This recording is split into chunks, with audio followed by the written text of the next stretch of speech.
श्री कृष्ण का नाम जाप करते हो, उनकी आराधना करते हो, उन पर विश्वास रखते हो। आपको तो यह पता है कि आपके लिए श्री कृष्ण क्या है, लेकिन क्या कभी यह जानने की कोशिश की है कि श्री कृष्ण के लिए आप क्या हैं? वो तो अनंत ब्रह्मांड के रचयिता हैं, अनंत ब्रह्मांड उनके हैं, सारी सृष्टि उनकी है, लेकिन क्या आप उनके लिए महत्व रखते हैं?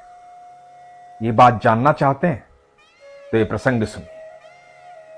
बात उस समय की है जब महाभारत का युद्ध होने वाला था। दुर्योधन चिल्लाता हुआ पितामह भीष्म के पास पहुंचा और बोला कि पितामह, हम युद्ध होने से पहले ही जीत गए, हमारी विजय निश्चित है, हमारी विजय निश्चित है। दुर्योधन बहुत खुश था।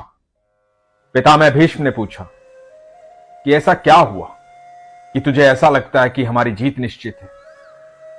तो दुर्योधन ने बताया कि श्री कृष्ण ने प्रतिज्ञा ली है कि वो युद्ध में कोई भी शस्त्र या अस्त्र नहीं उठाएंगे। पितामह भीष्म ने कहा कि अच्छा, ऐसी बात है। तो दुर्योधन ने कहा कि जब उन्होंने प्रतिज्ञा ले ली अस्त्र शस्त्र नहीं उठाने की, तो युद्ध हम निश्चित तौर पर जीत गए हैं, वो 5 पांडव हमारा क्या बिगाड़ सकते हैं?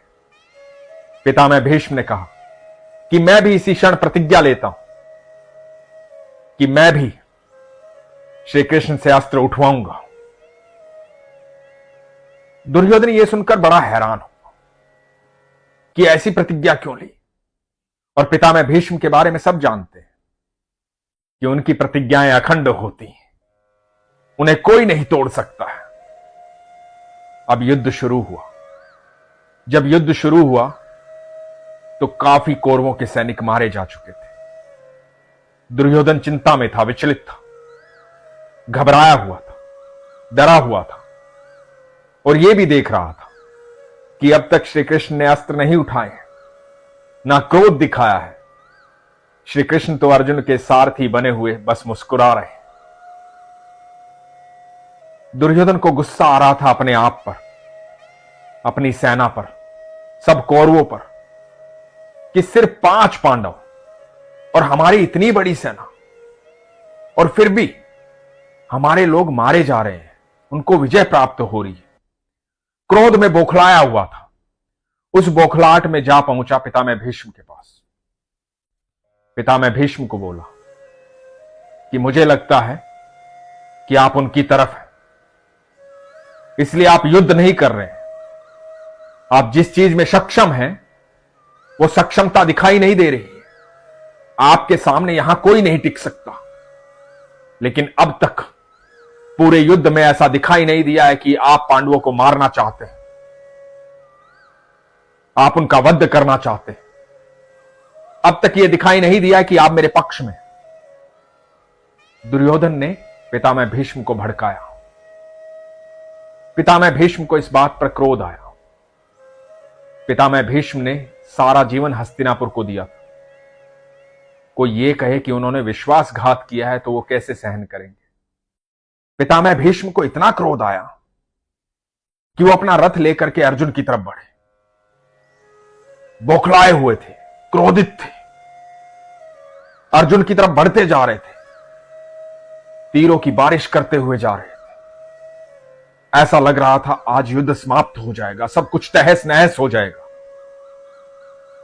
भीष्म बहुत क्रोध में थे, लगातार अर्जुन पर तीरों की बारिश कर रहे थे। इधर अर्जुन मोहपाश में बंधा हुआ था। याद आ रहा था किस तरह पितामह भीष्म ने उंगली पकड़कर चलना सिखाया है, किस तरह गोदी में खिलाया है। अर्जुन भावुक हो रहा था। क्षण भर के लिए भूल गया था कि वो युद्ध भूमि में है। अपने पितामह पर कैसे तीर चलाए समझ में नहीं आ रहा था। भगवान श्री कृष्ण ये सब देख रहे थे। पितामह भीष्म तीर चलाते गए। अर्जुन थोड़ा बहुत जवाब देता रहा। धीरे धीरे पितामह भीष्म उग्र हो गए। अर्जुन को परास्त करने की पूरी तैयारी हो गई। लगातार तीर पर तीर चल रहे थे। अब अर्जुन जवाब देने में सक्षम नहीं रहा था। अर्जुन के तीर किसी काम नहीं आ रहे थे। ऐसा लग रहा था कि आज अर्जुन बचेगा नहीं। पितामह भीष्म का क्रोध सब देख रहे थे। सारा युद्ध एक तरफ था और पितामह भीष्म एक तरफ थे। पितामह भीष्म ने अपना ब्रह्मास्त्र निकाल लिया।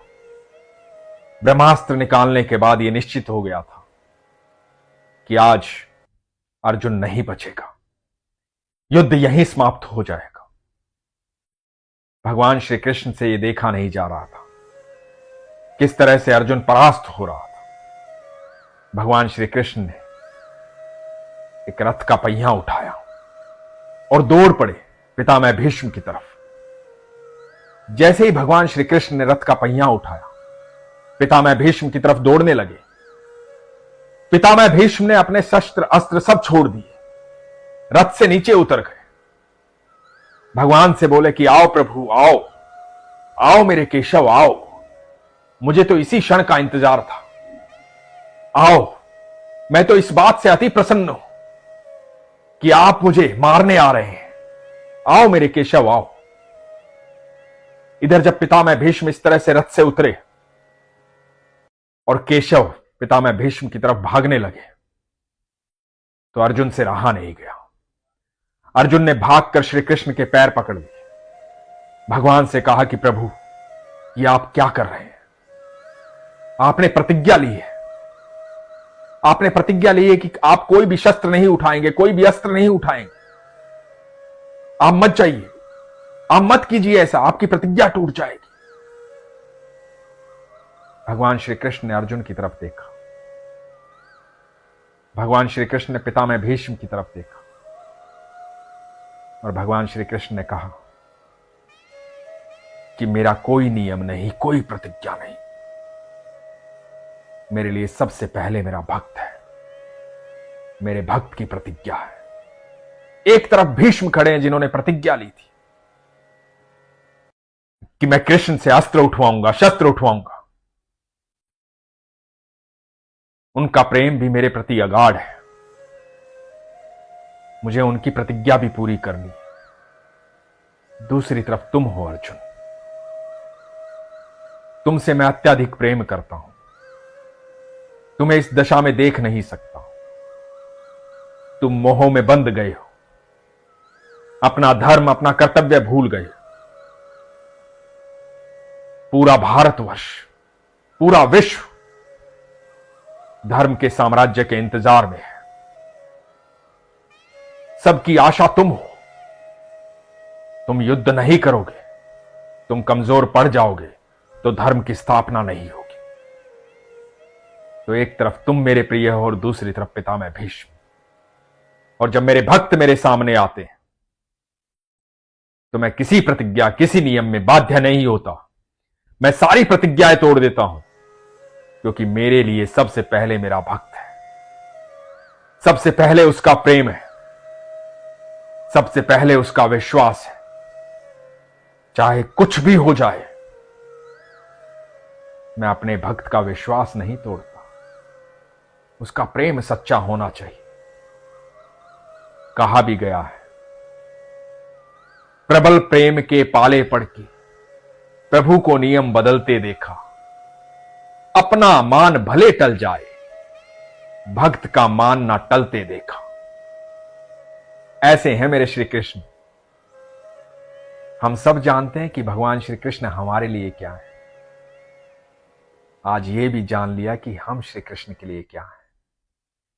जब हमारी सच्ची आस्था, सच्चा प्रेम होता है, हमारा विश्वास प्रगाढ़ होता है, तो भगवान अपने नियमों को तोड़ करके, अपनी प्रतिज्ञाओं को तोड़ करके, विधि के विधान को बदल करके अपने भक्त के लिए आ खड़े होते हैं। यही है श्री कृष्ण। उनके भक्त के प्रेम से, विश्वास से बड़ा उनके लिए कुछ भी नहीं। एक बार विश्वास करके तो देखो।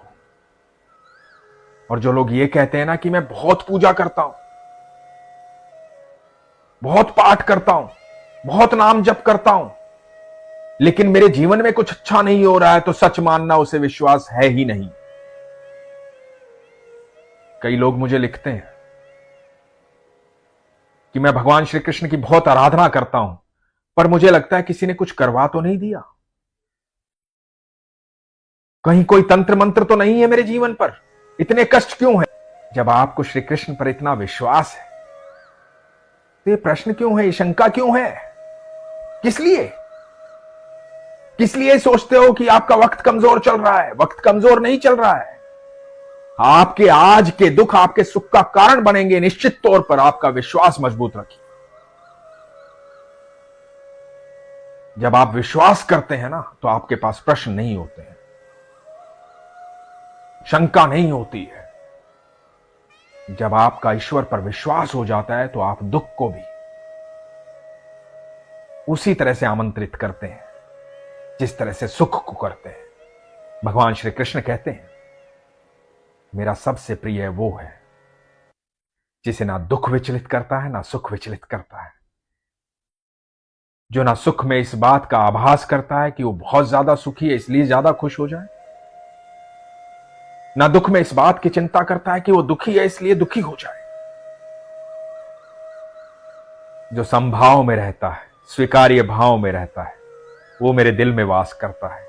और यकीन मानना, जिस दिन ऐसा विश्वास हो जाएगा उस दिन भगवान श्री कृष्ण अपने सारे नियम, सारी प्रतिज्ञाएं तोड़ करके आपके लिए विधि के विधान को बदल देंगे। इसीलिए हमेशा कहता हूं, अपने विश्वास को मजबूत रखिए, अपना ख्याल रखिए।